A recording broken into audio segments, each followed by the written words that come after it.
being able to drive on these country roads, seeing the trees, seeing wildlife on the road, helps me just clear my mind. Coming here and being all by myself, getting some swings in at any time of the day, working out, it's very therapeutic to me.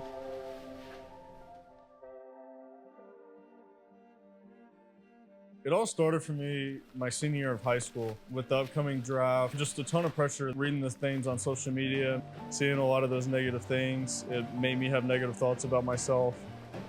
I would almost just feel like I just wasn't good enough most of the time. It was really tough just dealing with all that pressure, and I just kind of just kept it inside. As an athlete, you have to deal with like what people are saying on social media and stuff. In a young age, I didn't really know to like shut that out. After the draft, I would say, luckily, I was picked by the Boston Red Sox, and it was one of the greatest days of my life. 4 to 5 days after, like I just hit like a breaking point, and I couldn't figure out why I wasn't happy. It was a whole nother added pressure then because I knew I had to perform. The next season in 2021, I ended up having a pretty good season. I feel like I always needed to do more to like impress people and then just show people that I was good enough. Towards the end of the season, when I got called up to Salem, Virginia, and I missed the first week or so of games dealing with sickness. And then I came back, played a couple of games, but I still wasn't like really eating and everything. And I went 2 days basically without eating anything.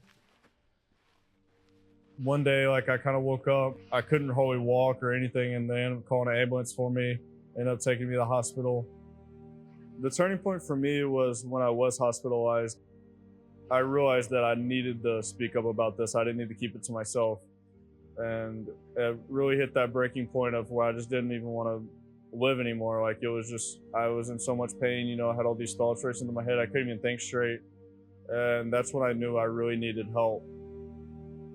I just remember telling the doctor, like, please just put me to sleep for good. Like, I just didn't want to deal with the pain. My mother was right there beside me when I said that. That really hurt me, like having her here to say that, and I saw her broke down. Right after I got out of the hospital, that was when I got help and I reached out to a therapist. I kept all these feelings of the anxiety and depression that I was dealing with all to myself because I feel like I didn't really have anybody to reach out to. I didn't want to reach out to my parents or family because I didn't want to feel like a burden to them. I didn't want to reach out to my friends because I didn't want to feel weak, so I just kept it all to myself. But when I did have to talk to people, I just tried to act like I was the happiest person in the room because I didn't want to make anybody else know that like something was going on with me, so I kind of just had to fake it. You feel like you just don't really have anybody to speak to. You don't want to be judged or looked at as weak because you have these problems. You feel like you're just kind of by yourself. It's really important to just kind of get rid of that stigma and just help people realize that they're not alone. There are people out there that are willing to help. What motivated me to take my story to social media when I made that post on Twitter, some guys, they were dealing with some mental stuff too. I started to talk to them about it, like what I was going through and everything. So I realized that there was a lot of people that were dealing with this, and it was a lot of people that I would have never known that they were going through this unless we talked to each other about it. The response to me going to social media with that was something that like I had no idea would happen. The amount of replies and the amount of people that it reached was really crazy. Like I would have never known that it reached that many people, which I'm so happy it did. So many people were sharing it. High school guys, college guys, just letting me know that they were going through the same thing and it really helped them.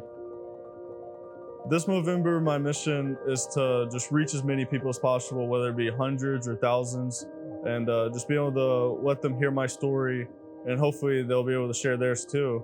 My message to other men that are struggling silently and just dealing with it themselves is to please just reach out as soon as possible. You're not alone in this fight. I can promise you your friend would rather you still be here than you deal with it yourself and just going through all these things. So.